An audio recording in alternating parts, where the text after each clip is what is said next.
ಸಮಾವೇಶಕ್ಕೆ ಎಐಸಿಸಿ ಅಧ್ಯಕ್ಷರು ಒಪ್ಪಿಗೆ ಕೊಟ್ಟಿದ್ದಾರೆ ಅಂತ ಹೇಳ್ತಾ ಕೆಪಿಸಿಸಿ ಅಧ್ಯಕ್ಷರು ದೊಡ್ಡವರ ಎಐಸಿಸಿ ಅಧ್ಯಕ್ಷರು ದೊಡ್ಡವರ ಅಂತ ಡಿಸಿಎಂ ಡಿಕೆ ಶಿವಕುಮಾರ್ಗೆ ಸಚಿವ ಕೆಎನ್ ರಾಜಣ್ಣ ತಿರುಗೇಟು ಕೊಟ್ಟಿದ್ದಾರೆ.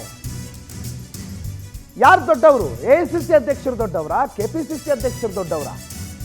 ದಲಿತ ಮುಖ್ಯಮಂತ್ರಿ ಕೇಳೋದ್ರಲ್ಲಿ ತಪ್ಪೇನು? ಕೇಳೋದು ಎಲ್ಲರ ಹಕ್ಕಲ್ವಾ? ನಾವು ಕೇಳೋದು ಕೇಳಿದ್ದೀವಿ, ತೀರ್ಮಾನ ವರಿಷ್ಠರು ಮಾಡ್ತಾರೆ.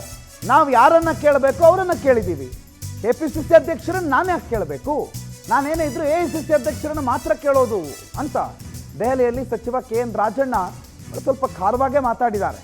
ಅದೇನೇ ಅವರೇನೇ ಮಾತಾಡಿದ್ರು ಅದು ಡಿ ಕೆ ಶಿವಕುಮಾರ್ ಅವರಿಗೆ ಕೊಟ್ಟಿದ್ದಂಥ ತಿರುಗೇಟು ಅನ್ನೋದು ಪಕ್ಷದವ್ರಿಗೂ ಗೊತ್ತು, ಡಿ ಕೆ ಶಿವಕುಮಾರ್ ಅವ್ರಿಗೂ ಗೊತ್ತು.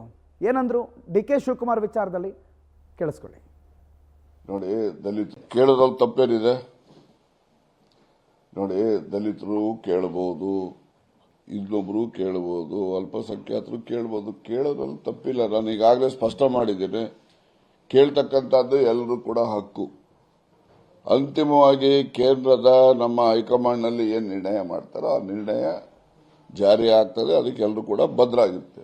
ಈಗ ಕೆಪಿಸಿಸಿ ಅಧ್ಯಕ್ಷರು ಇನ್ನೊಬ್ರು ಎಲ್ಲರೂ ಕೂಡ ಕೇಳಿ ಮಾಡೋಕ್ಕಾಗೋದಿಲ್ಲ.